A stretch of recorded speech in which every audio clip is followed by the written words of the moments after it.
ನಿನ್ನ ಹೊರತು ಗತಿ ಯಾರಿದೆ? ನಿನ್ನ ಹೊರತು ಗತಿ ಯಾರು? ಪಾಂಚಾಲಿ ಪಾಂಚಾಲಿ ಪಾಂಚಾಲಿ ಇವಳೇಕೆ ಈ ರೀತಿ ಚಿಂತಾಮಗ್ನಳಾಗಿರೋಳು? ದೇವಿ, ಏನಾಯಿತು? ಏಕೆ ನಿಷ್ಕಾರಣವಾಗಿ ಹೇಳುತ್ತಿರುವೆ? ಹಾಗೆ ನಾನು ನಿಷ್ಕಾರಣವಾಗಿ ಹೇಳುತ್ತಿಲ್ಲ ಸ್ವಾಮಿ. ನನ್ನ ಅರಿವಿಗೆ ಒಂದಲ್ಲ ತಾನು ಕಾರಣಗಳಿವೆ. ನೀವು ಎಷ್ಟೇ ಆದರೂ ಪುರುಷರು. ನಿಮ್ಮನ್ನು ಯಾರಾದರೂ ವಾಕ್ಯಗಳಿಂದ ಮಾತನಾಡಿದರೆ ಅವರಿಗೆ ಪ್ರತಿಕಾರ ಮಾಡಿದೆ. ಆದರೆ ವಿಚಾರ ಆಗಲೂ ಸ್ವಾಮಿ. ಅನ್ನ ವಸ್ತ್ರಗಳಿಗಾಗಿ ಪರರ ಆಶ್ರಯನ್ನು ಆಶ್ರಯಿಸಿಕೊಳ್ಳಲೇಬೇಕು. ಮಾನವ ಗೌರವವನ್ನು ಕಾಪಾಡಿಕೊಳ್ಳಲೇಬೇಕಲ್ಲವೇ ಪ್ರಿಯ? ಹೇ ವಿಧಾತ, ಈ ಪರಾಧೀನ ಸ್ತ್ರೀ ಜನ್ಮವು ಏಕೆ ಕಾವ್ಯ ಸೃಷ್ಟಿಸಿದೆ ದೇವ? ಏಕೆ ಕಾವ್ಯ ಸೃಷ್ಟಿಸಿದೆ? ಪಾಂಚಾಲಿ ಏಕೆ ರೋಹಿತೆ ತರುಣಿ ಮನೆಯಲ್ಲಿ ಏಕೆ ರೋಹಿತೆ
ಸ್ತ್ರೀಯರ ಪರಾಧೀನತೆಯು ನಮ್ಮಗಳ ಸಮಾಜದ ನಿಯಮ.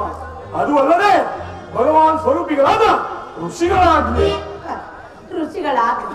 ಕೈ ಹಿಡಿದ ಪತ್ನಿಯನ್ನು ದೂತಿನ ಬಡವಾಗಿಟ್ಟು ಸೋಲಿ ಎಂದು ಆ ನಿಮ್ಮ ಋಷಿಗಳಾಜ್ಞೆ ಮಾಡಿದರೆ ಪತಿಗಳಂತೆ ಪತಿಗಳು ತಪಸ್ಸು ಮಾಡಿ ಪಡೆಯಬೇಕು. ನಿಮ್ಮಂತಹ ಪತಿಗಳನ್ನು ಪಾಂಚಾಲಿ, ಅಣ್ಣನ ಒಂದು ದಿನದ ಅವಿವೇಕ ತಲೆಯಿಂದಾದ ಈ ನಿಂದೆಯು ನಮ್ಮನ್ನು ಸಾಯುವವರೆಗೂ ಬಿಟ್ಟಿದ್ದಲ್ಲ. ಅಣ್ಣನ ಅಪರಾಧಗಳನ್ನು ಕ್ಷಮಿಸುವಂತೆ ಈ ಹಿಂದಿನಲ್ಲಿ ಎಷ್ಟೋ ಸಾರಿ ಕೇಳಿಕೊಳ್ಳಲಿಲ್ಲವೇ? ಹಾನಿದ್ದು ಹಾಗೆ ಹೋಯಿತು, ಅದನ್ನು ಮರೆತು ಬಿಡು. ಈ ದಿನ ನೀನೇಕೆ ನಿಷ್ಕಾರಣವಾಗಿ ಹೇಳುತ್ತಿರುವೆ? ನನಗೆ ತಿಳಿಸಬಾರದೆ? ನಾನು ಹೇಳಿದೆ, ಆದರೆ ಅದರಿಂದ ಆಗೋ ಪ್ರಯೋಜನವಾದ್ರೆ ಏನು ಸ್ವಾಮಿ? ಎಷ್ಟೇ ಆದರೂ ನೀವು ನಿಮ್ಮನ್ನ ಅದು ಹಿಂದಿನ ಮಾತು. ಈಗ ನಾನು ಯಾರ ಆಜ್ಞಾನವಲ್ಲ. ಹಾಗಾದ್ರೆ ಕೇಳುವರು ಕೇಳುತ್ತೀಯ? ಈ ದಿನವಾದರೂ ಅಸ್ತಿನಾಮಿಯ ದೇವಿ ದರ್ಶನಕ್ಕೆಂದು ಹೋಗಿದ್ದರು ಸ್ವಾಮಿ. ಅಲ್ಲಿಗೆ ಆದರೂ ಯೋಧನ ಹೆಂಡತಿಯಾದ ಭಾನುಮತಿ ಬಂದಿದ್ದರು ಪ್ರಿಯ. ಇನ್ನೇನು ಸಂಧಿ ಆಯಿತು. 5 ಗ್ರಾಮವನ್ನು ಬೇಡಲು ಆ ಸ್ಥಾನಕ್ಕೆ ದೂತರನ್ನು ಕಳಿಸಿದ್ದಾಯಿತು. ಈಗಲಾದರೂ ಏನಿನ ಬಿಚ್ಚಿದ ಮುಡಿ ಕಟ್ಟಿವೆ ಇಲ್ಲೆಂದು ಹೇಳಿ ನನ್ನನ್ನು ನೋಡಿ ಅಪಹಾಸ್ಯ ಮಾಡಿ ನಕ್ಕೊಳ್ಳುತ್ತೀಯ. ಅಪಹಾಸ್ಯ ಮಾಡಿ ನಕ್ಕೊಳ್ಳು ಸ್ವಾಮಿ. ಏನು ದುರ್ಯೋಧನನೊಡನೆ ಪುನಃ ಸಂಧಿಗೆ ಪ್ರಯತ್ನ? ಹಾಗಾದರೆ ನನ್ನ ಸಂದೇಹವು ನಿಶ್ಚಿತವಾಯಿತು. ಅದಿರಲಿ, ಯಾರು ಯಾರು ರಾಯಭಾರಕ್ಕೆ ಹೋದವರು? ಮತ್ತಿನ್ಯಾರು ಸ್ವಾಮಿ? ಅಣ್ಣನಾದ ಶ್ರೀಕೃಷ್ಣ ಪರಮಾತ್ಮನಲ್ಲವೇ? ಏನು ಗೋಪಿಕಾಂಗರದ ವಿಲಾಸ ವಿಕ್ರಮದಲ್ಲಿ ಭಕ್ತರಾದ ಎಲ್ಲವರೆಯೂ ಯುದ್ಧವನ್ನು ಮರೆಯುವುದು ಸಹಜ. ಅಂದು ದ್ವಾರಕೆಯಿಂದ ಅರ್ಜುನನ ಹಿಂದಿರುಗಿದಾಗಲೇ ಹೀಗಾಗಬಹುದೆಂದು ತಿಳಿದಿದೆ. ಅದಿರಲಿ ಪಾಂಚಾಲಿ, ಭಾನುಮತಿಗೆ ನೀನು ಏನೆಂದು ಉತ್ತರವನ್ನು ಕೊಟ್ಟೆ? ತಕ್ಕ ಉತ್ತರವನ್ನೇ ಕೊಟ್ಟಿರುವೆನು ಸ್ವಾಮಿ. ಏನೆಂದು? ನಿನ್ನ ಕಟ್ಟಿದ ಮುಡಿ ಬಿಚ್ಚಿದವರೆಗೂ ನನ್ನ ಬಿಚ್ಚಿದ ಮುಡಿ ಕಟ್ಟುವುದಿಲ್ಲವೇ ಭಾನುಮತಿ ಎಂದು. ಬಾಪು ಬಾಪು ಪಾಂಚಾಲಿ ಬಾಪು, ಒಳ್ಳೆ ಚಮತ್ಕಾರಗಳ ಉತ್ತರವನ್ನೇ ಕೊಟ್ಟಿರುವೆ ಪಾಂಚಾಲಿ.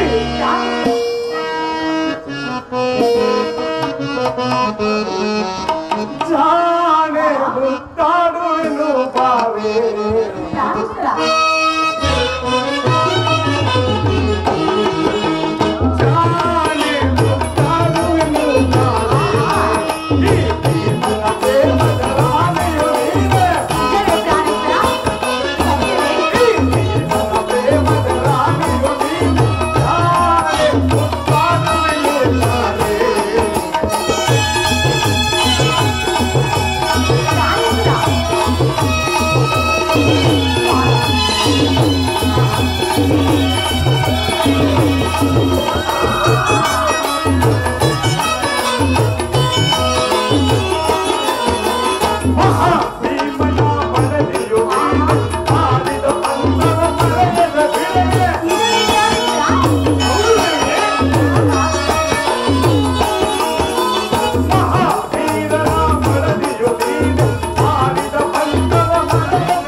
ನನ್ನ ತೊಳೆಯನ್ನು ಅಲಂಕರಿಸಿ ಕುಳಿತುಕೊಳ್ಳಲೇಬೇಕೆ? ಹೌದು ದೇವಿ. ಸಮಯವಿದೆ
ಕೌರವರ ಶಿರವು ತಲೆಗೆ ಉರುಳಿಸಿದಾಗ ಚೆಲ್ಲುತ್ತಾ ಸೇರುವೆ ಕಾಂತೆಯನ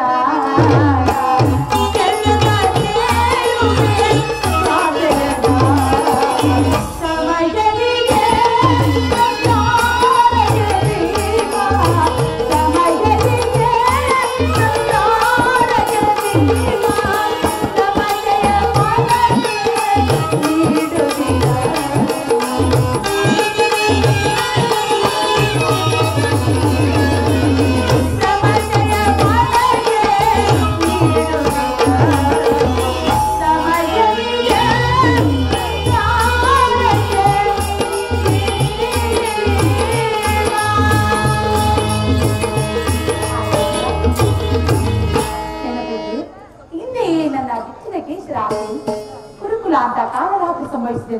ಇಷ್ಟೇ ಆದರೂ ನೀನು ನನ್ನ ಆಜ್ಞಾಧಾರಕರಲ್ಲವೇ? ಪ್ರತಿಜ್ಞಾ ವಾಕ್ಯವನ್ನು ಕೇವಲ ಅಪೇಕ್ಷಿಸುತ್ತಿರುವೆಯಾ?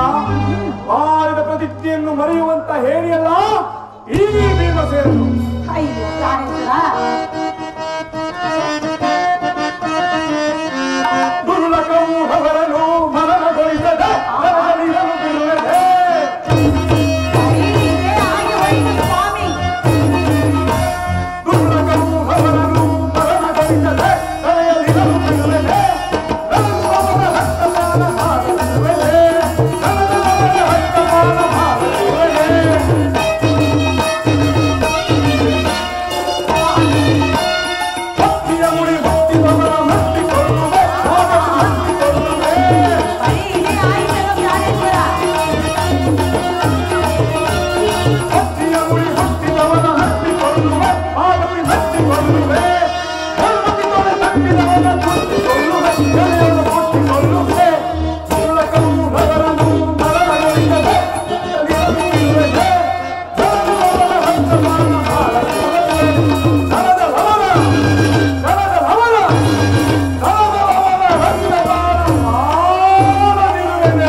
ರಾಜ್ಯವನ್ನು ಕೇಳಲು ಅಪೇಕ್ಷಿಸುತ್ತೀರಾ?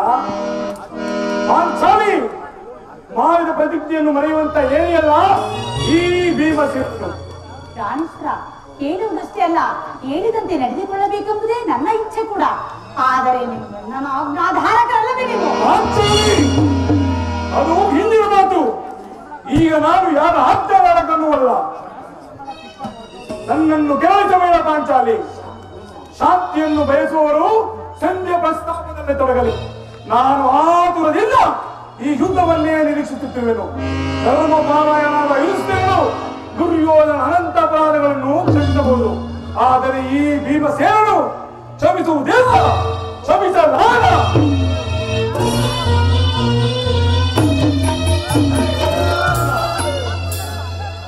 ನೋಡುವಣ್ಣ, ಆಗಲೇ ಅಣ್ಣ ಭೀಮಸೇನನು ಸಂಧಿಯ ಪ್ರಸ್ತಾಪವನ್ನು ತಿಳಿದು ಕೇಳಿದ ಸಿಂಹದಂತೆ ವಿಜೃಂಭಿಸುತ್ತಿರುವುದು. ಆತನನ್ನು ಸಮಾಧಾನ ಪಡಿಸಲು ನೀನಿರುವುದು ಮತ್ತಾರು ಶಕ್ತರಲ್ಲ. ಅರ್ಜುನ, ಈ ಸಾರಿ ಅವರ ಕೋಪಕ್ಕೆ ದ್ರೌಪದಿಯ ಮೂಲ ಕಾರಣವೆಂದು ತೋರುತ್ತಿರುವುದು. ಆದರೆ ಶ್ರೀಕೃಷ್ಣ ಪರಮಾತ್ಮ ಹೇಳುತ್ತಿದ್ದರು, ಜಗತ್ತಿನ ಸುಖ ದುಃಖಗಳಿಗೆಲ್ಲ ಸ್ತ್ರೀಯರ ಮೂಲ ಕಾರಣವೆಂದು. ಅರ್ಜುನ, ಈ ಸಾರಿ ಕೌರವನ ಹಿಂದಕ್ಕಿಂತಲೂ ಈ ನನ್ನ ತಮ್ಮನಾದ ಸಹೋದರನ ಕೋಪವನ್ನು ಶಮನ ಮಾಡುವುದು ನನಗೆ ದುಃಖಕರವಾಗಿರುವುದು. ಸಹೋದರ ಭೀಮಸೇನ, ನನ್ನಲ್ಲಿ ಕೋಪವೇ? ಪಾಂಚಾಲಿ,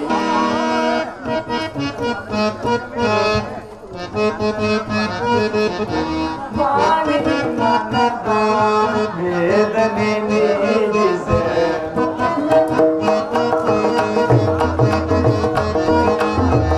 ವಾಣಿನಿ ಮನದ ವೇದನೆ ನೀಡಿಸೆ ಸಮಯದಿ ಸುಂದರಿತೆಯ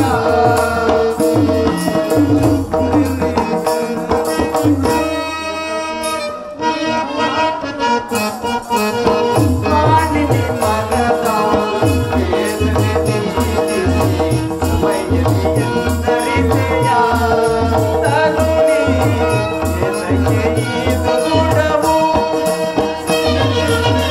ಧರ್ಮಜನಮಯ ನಿರ್ಮಲವಾದು.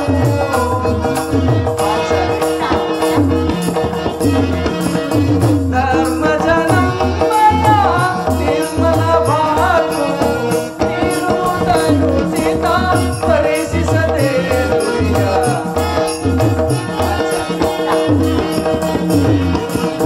ತಿರುವುದನ್ನು ಸೀತಾ ಪರೀಕ್ಷಿಸದೆ ನುಡಿಯ. ಸೈಪುದು ಮನದುಡು ತಾಪವತರುಣಿ.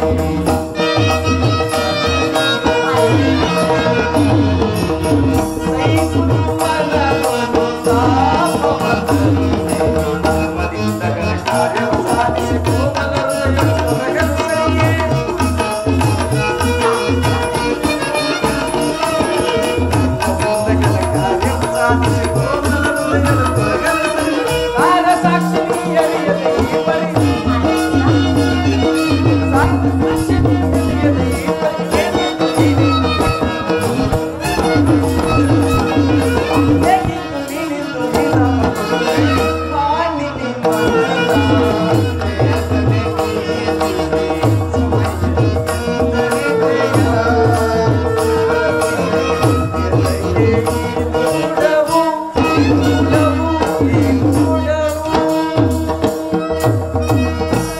ಪಾಂಚಾಲಿ, ಸಮಾಚಾರವೇನು? ಅಣ್ಣನೇಕೆ ಈ ರೀತಿ ಸಿದ್ಧಾಗಿರುವನು? ಏಕೆ ಸ್ವಾಮಿ, ಈ ನನ್ನ ಬಿಚ್ಚಿದ ಕೇಶರಾಶಿಯು ತಮ್ಮ ಪ್ರಶ್ನೆಗೆ ಉತ್ತರ ಕೊಡಬಲ್ಲದೆ ಪ್ರಾಣೇಶ್ವರ? ಅಗ್ರದ ಸಮಯಕ್ಕೆ ಸರಿಯಾಗಿಯೇ ಬಂದೆ. ನನಗೆ ಯಾರಲ್ಲಿಯೂ ಕೋಪವಿಲ್ಲ. ಅರ್ಜುನ ಸಮ್ಮುಖದಲ್ಲಿ ನಿನಗೊಂದು ವಿಚಾರವನ್ನು ಹೇಳಬೇಕೆಂದಿದ್ದನು. ಅದನ್ನು ನಿಮ್ಮಿಬ್ಬರ ಸಮ್ಮುಖದಲ್ಲಿಯೇ ಹೇಳಿಬಿಡುವನು. ಈ ಸಂಧ್ಯಾ ಪ್ರಸ್ತಾಪವು ನಿಮಗೆ ಉಚಿತವಾಗಿ ಕಾಣಬಹುದು. ಅರ್ಜುನನು ಅನುಮೋದಿಸಬಹುದು, ನಕುಲ ಸಹದೇವರು ಸುಮ್ಮನಿರಬಹುದು. ಆದರೆ ಈ ದಾಸ್ಯಾವೃತ್ತಿಯನ್ನು ನಾನು ಸಹಿಸುವುದಿಲ್ಲ. ದರಿದ್ರ ಭಿಕ್ಷುಕರಂತೆ ಪಾಂಡವರು ಕಂಡವರ ಮನೆ ಮನೆಯ ಬಾಗಿಲಿಗೆ ಹೋಗಿ ಸಂಧಿಯಾಚನೆ ಮಾಡಲು ಪಾಂಡುರಾಜೇಂದ್ರರು ನಮ್ಮನ್ನು ಪುತ್ರರಾಗಿ ಪಡೆಯಲಿಲ್ಲ. ಈ ಅಪಮಾನವು ನಿಮಗೆ ಅಸಹ್ಯವಾಗಿ ಕಾಣಬಹುದು, ಆದರೆ ಇದನ್ನು ನಾನೊಂದು ಗಳಿಗೆಯೂ ಸಹಿಸುವುದಿಲ್ಲ. ಯುದ್ಧಕ್ಕಾಗಿ ನಿನ್ನ ಅನುಮತಿಯನ್ನಾಗಲಿ ಅರ್ಜುನ ಸಹಾಯವನ್ನಾಗಲಿ ಎಂದಿಗೂ ಅಪೇಕ್ಷಿಸುವುದಿಲ್ಲ. ನಾನು ಮತ್ತು ಈ ನನ್ನ ಗದೆ ಇವೆರಡೇ ಕುರುಕುಲವನ್ನು ಸಂಪೂರ್ಣವಾಗಿ ನಾಶ ಮಾಡಬಲ್ಲದು. ನೀವು ಶಾಂತಿಯಿಂದ ನಿಶ್ಚಿಂತರಾಗಿ ಸಂಜೆ ಪ್ರಸ್ತಾಪವನ್ನು ಮಾಡುತ್ತೀರಿ. ನಾನು ನನ್ನ ಪ್ರತಿಜ್ಞೆಯಂತೆ ನಡೆಯುವನು.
ಶಕ್ತಿಯೂ ನನಗಿಲ್ಲ.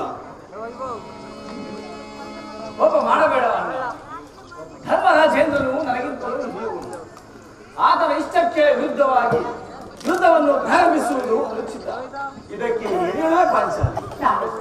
ಧರ್ಮ ಧರ್ಮವೆಂದು ಕ್ಷತ್ರಿಯ ಧರ್ಮ ಮರೆಯುತ್ತವೆ ಉಚಿತವೇ ಪ್ರಾರಂಭಿಸೋಣ.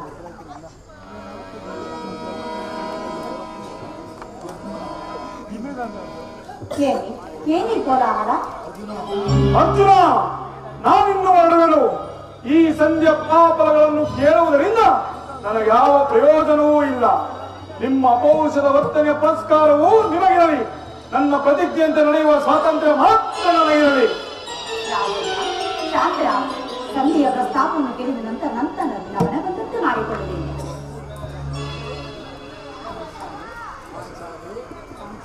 ಪಾಂಚಾಲಿ, ಪಾಂಚಾಲಿ, ನಿಂದದಂತೆ ಕ್ಷತ್ರಿಯನ ಕರ್ತವ್ಯ. ನಿಂದವು ಎಂತ ಘೋರ ಕರ್ಮ ಎಂಬುದನ್ನು ನೀವು ಹರಕಿಲ್ಲ. ಅಭಿಮಾನಕ್ಕೆ ನಾವು ಯುದ್ಧವನ್ನು ಅಪೇಕ್ಷಿಸುವುದಾದರೆ ಮುಂದೆ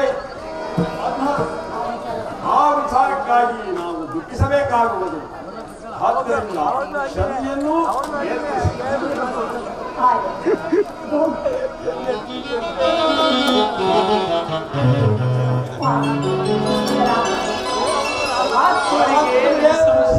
ಎಲ್ಲರಿಗೂ ಮಂಗಳವಾಗಲಿ. ಈ ಸಂಧ್ಯಾ ಫಲವನ್ನು ಸ್ವೀಕರಿಸೋಣ. ಶುಭವಾಗಲಿ. ಗಣೇಶ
ಎಲ್ಲವೂ ಸಮರ್ಪಕವಾಗಿಯೇ ನಡೆಯುತ್ತಷ್ಟೇ.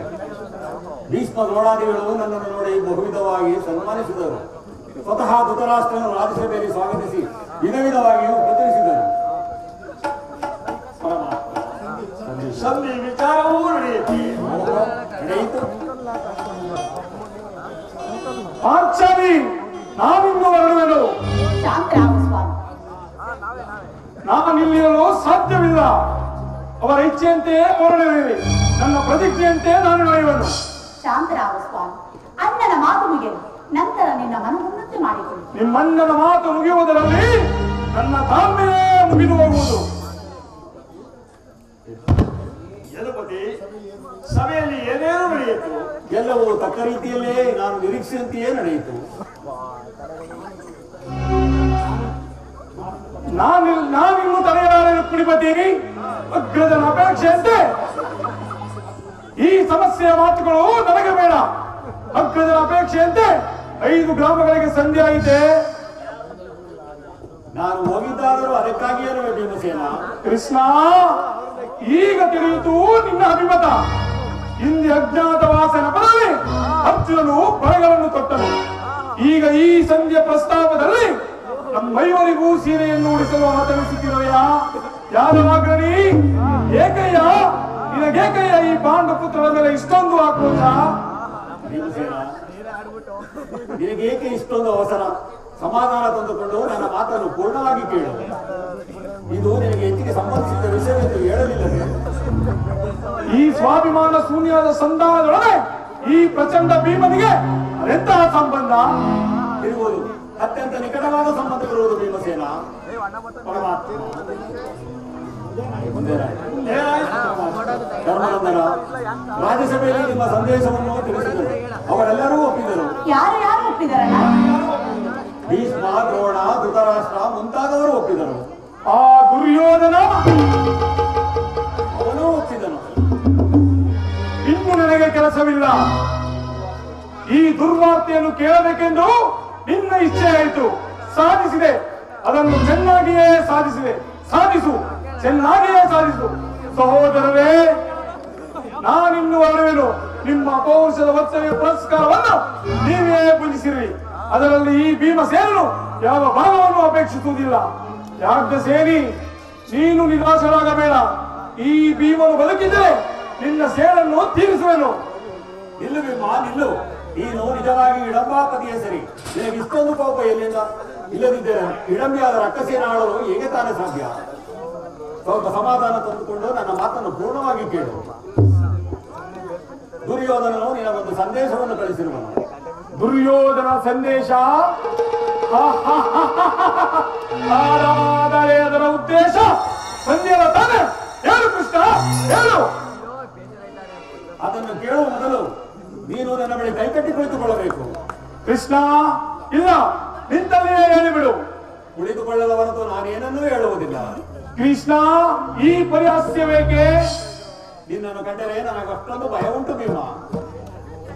ಎಲ್ಲಿ ನಿನ್ನ ಗದೆಯನ್ನು ಸ್ವಲ್ಪ ದೂರ ಬಿಡು.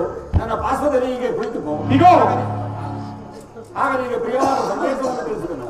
ಕೃಷ್ಣ, ಅದೇನು ಮಾಡುವ ಮಾಡು. ಈಗ ನಿನ್ನ ಆಜ್ಞೆಯಂತೆ ಕುಳಿತುಕೊಳ್ಳುವೆನು.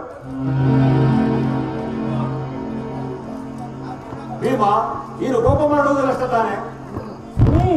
ಅದು ಆಗಲಿ. ಹಾಗಾದರೆ ನೀನು ನನ್ನ ಬಂದಿ. ಅದು ಕ್ಷಣಕಾಲ ಮಾತ್ರ. ಎಲ್ಲಿ ಬಿಡು ನಿನ್ನ ಗದೆಯನ್ನು. ಬಿಡಯ್ಯ, ಬಿಡಯ್ಯ. ಅರ್ಜುನ, ಕ್ಷಣಕಾಲ ಈ ಗದೆಯನ್ನು ಹಿಡಿದಿರು. ವಾಸುದೇವ, ನೀವು ಆಡುತ್ತಿರುವ ಮಾತನ್ನು ನೋಡಿದರೆ ಏನೋ ಆಶ್ಚರ್ಯಕರವಾಗಿ ತೋರುತ್ತಿದೆಯಲ್ಲ. ಸಭೆಯಲ್ಲಿ ಏನು ನಡೆಯಿತು ವಾಸುದೇವ? ಅರ್ಜುನ, ಸ್ವಲ್ಪ ಸಮಾಧಾನದಿಂದಿರು. ಯಾಜ್ಞಾ ಸೇರಿ ಸಮೀಪಕ್ಕೆ ಬಾ. ನಾನು ಹೇಳಿದಂತೆ ಮಾಡಬೇಕು. ಕಂಡೆಯ, ನಿನ್ನ ಮಾತು ಎಂದಾದರೂ ಮೀರಿದ್ದೇನೆ. ಹಾಗಾದರೆ ತೆಗೆದುಕೋ ಈ ಹಗ್ಗವನ್ನು. ಇದು ನನಗೊಂದು ಕಡೆ ಪುರಸ್ಕಾರ ರೂಪವಾಗಿ ದೊರೆಯಿತು. ಇದರಿಂದ ನಿನ್ನ ಪತಿಯ ಕೈಗಳನ್ನು ಭದ್ರವಾಗಿ ಬಂಧಿಸು. ವಾಸು, ಇದೇನು ಪರಿಹಾಸವಿದೆ? ಇದು ಪರ್ಯಾಸವಲ್ಲ ತಂಗಿ. ನೀನು ಶತ್ರುಗಳ ಎಡೆಮುಡಿ ಬಿಡಿಸುವುದರಲ್ಲಿ ಬಹಳ ಖಂಡಿತೆಯಂತೆ. ಹಾಗೆಯೇ ನಿನ್ನ ಗಂಡನ ಕೈಗಳನ್ನು ಬಂಧಿಸಲು ಬರುವುದೋ ಇಲ್ಲವೋ ಎಂದು ನೋಡೋಣ.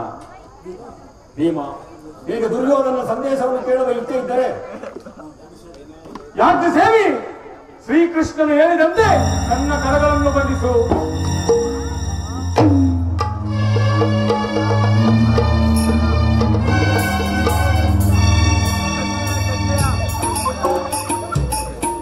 ಈಗ ಎಲ್ಲರೂ ಕೇಳಿ. ಭೀಮಸೇನ, ಧರ್ಮನಂದನ, ಕಿರೀಟಿ, ಯಾಜ್ಞಾಸೇನಿ, ಇಂದು ಭೀಮನ ಕರಗಳನ್ನು ಬಂಧಿಸಲು ಹಗ್ಗವು ಅಂದು ರಾಜ್ಯಸಭೆಯಲ್ಲಿ ನನ್ನ ಅಂಗಾಂಗಗಳನ್ನು ಬಂಧಿಸಲು ಅನುವಾಗಿತ್ತು.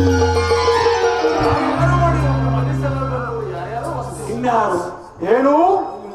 ಏನು ಹೇಳಿದೆ ಕೃಷ್ಣ? ಈ ಯಜ್ಞದಿಂದ ನಿನ್ನನ್ನು ಬಂಧಿಸಲು ಯತ್ನಿಸಿದರೆ ಯಾರು ದುರಾತ್ಮಕರು? ಇನ್ಯಾರು? ದುರಾಭಿಮಾನಿಯಾದ ದುರ್ಯೋಧನನು ಆಜ್ಞೆ ಮಾಡಿದನು. ದುರಾಚಾರಿಯಾದ ಆತನ ತಮ್ಮನು ಈ ಕಾರ್ಯವೆಸಗಿದನು. ಇಂತಹ ಸಾಹಸ ಅವರಿಗೆಲ್ಲದ ಮತ್ಯಾರಿಂದ ಸಾಧ್ಯ? ಯಾಜ್ಞ ಸೇರಿ ನನ್ನ ಕೈಗಳನ್ನು ಬಿಚ್ಚು. ಈ ನೀಚ ಕೃತ್ಯದಿಂದ ದುರ್ಯೋಧನ ದುರಭಿಮಾನವು ಹಸ್ತಿನಾವತಿಯ ಶಿಖರವನ್ನೇ ದಾಟಿದೆ.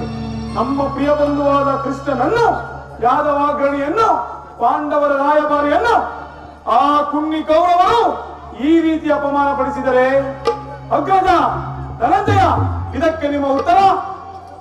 ಇಷ್ಟು ಮಾತ್ರವಲ್ಲ ಭೀಮ, ದುರ್ಯೋಧನ ಸನ್ಮಾನಕ್ಕೆ ಕೊಟ್ಟ ಉತ್ತರವನ್ನು ಕೇಳಿ.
ಭೂಮಿಯನ್ನು ಕೊಡಲು ಇಚ್ಛಿಸಲಿಲ್ಲ. ನೀವು ಯುದ್ಧವನ್ನು ಅಪೇಕ್ಷಿಸುತ್ತಾದರೆ ಅದು ಶಸ್ತ್ರಾಸ್ತ್ರಗಳಂತೆ ರಣರಂಗದಲ್ಲಿ ಎಂದು ಹೇಳಿಯೇ ಬಿಟ್ಟ.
ಪರಮಾತ್ಮ ಈ ಸಂದೇಶಕ್ಕೆ ನಮಗೆ ಉಳಿದಿರುವುದು ಒಂದೇ ಉತ್ತರ, ಅದು ಯುದ್ಧ.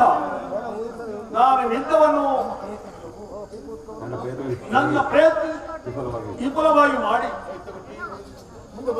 ಮುಂದೆ ಬಂದು ನಿಂತಿರುವುದು ಯುದ್ಧ. ನಾನು ಯುದ್ಧವನ್ನು ಅಪೇಕ್ಷಿತವನಲ್ಲ, ಸರ್ವ ಪ್ರಯತ್ನವೂ ಮಾಡಿಲ್ಲ. ಅಗ್ರಜ, ನನ್ನ ಕೈಗಳನ್ನು ಬಿಚ್ಚು. ವಾಸುದೇವ, ನೀನಾದರೂ ನನ್ನ ಕೈಗಳನ್ನು ಬಿಚ್ಚು. ಧನಂಜಯ, ನೀನಾದರೂ ನನ್ನ ಕೈಗಳನ್ನು ಬಿಚ್ಚು. ಏನು, ಯಾರು ಬಿಚ್ಚುವುದಿಲ್ಲವೇ? ಯಾರು ಬಿಚ್ಚುವುದಿಲ್ಲವೇ? ಬೇಡ ಬೇಡ, ನಾನೇ ಬಿಚ್ಚಿಕೊಳ್ಳುವೆನು, ನಾನೇ ಬಿಚ್ಚಿಕೊಳ್ಳುವೆನು, ನಾನೇ ಬಿಚ್ಚಿಕೊಳ್ಳುವೆನು. ಎಲ್ಲಿ ಎಲ್ಲಿ ನನ್ನ ಗದೆ? ಎಲ್ಲಿ ಎಲ್ಲಿ ನನ್ನ ಗದೆ? ಈಗ ಎಲ್ಲರೂ ಕೇಳಿರಿ ನನ್ನ ಪ್ರತಿಜ್ಞೆಯನ್ನು.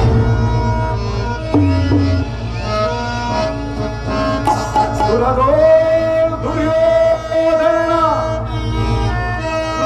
ತೊಡೆಯ ಮುರಿದು, ಕೃಷ್ಣ, ದುರದೋ ದುರ್ಯೋಧನ ತೊಡೆಯ ಮುರಿದು ಅವನ ಪುತ್ರ ಮಿತ್ರ ಬಾಂಧವರನ್ನೆಲ್ಲ ಸದಬಡಿಯದೆ ನಾ ಬಿಡೆನು ಕೃಷ್ಣ.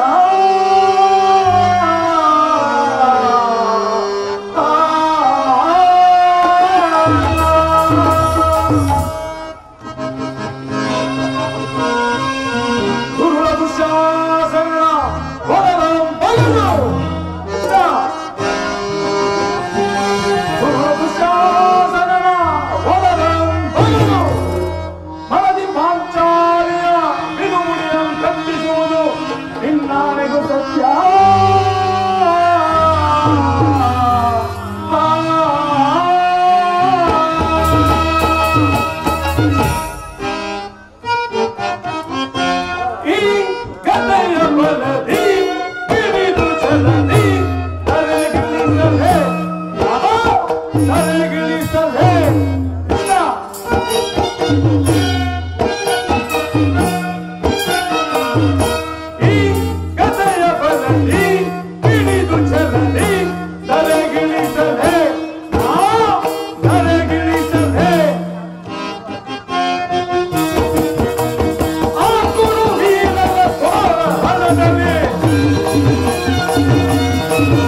ನಮ್ಮ ದುರ್ದೈವದ ಶೌರ್ಯವು ಪರಮಾವಧಿಯನ್ನು ಮುಟ್ಟಿದಾಗ ದುಶ್ಯಾಸನಿಂದ ಅಪಮಾನಿತಗೊಂಡು ಕಣ್ಣೀರಿಡುತ್ತ ಮುಕ್ತ ಕೇಶರಾಶಿಯಾಗಿ ನಿಂತಿದ್ದ ಪಾಂಚಾಲ ರಾಜನಂದಿನ ಸಮ್ಮುಖದಲ್ಲಿ ಅಂದು ಪ್ರತಿಜ್ಞೆ ಮಾಡಿದ್ದೆನು.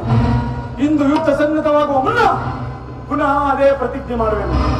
ನಾನು ವಾಯುದೇವನ ಅಂಶದಿಂದ ಜನಿಸಿದ್ದೆ, ಆದರೆ ವೀರಮಾತೆ ಕುಂತಿದೇವಿಯ ಸ್ತನಮಾನವನ್ನು ಮಾಡಿದ್ದೇ ಸತ್ಯವಾದರೆ ನಾಳೆ ನಡೆಯುವ ಗದಾ ಯುದ್ಧದಲ್ಲಿ ಆ ಬಲಗಾಂಧಾರಿ ಎತ್ತಿರುವ 101 ಜನ ಮಕ್ಕಳನ್ನು ಎಲ್ಲಿಗೆ ಇಲ್ಲದೆ ಮನೆಗೊಪ್ಪಿಸುವೆನು. ಇದಕ್ಕೆ ನಿನ್ನ ಮಾನವೇ ಸಾಕ್ಷಿ.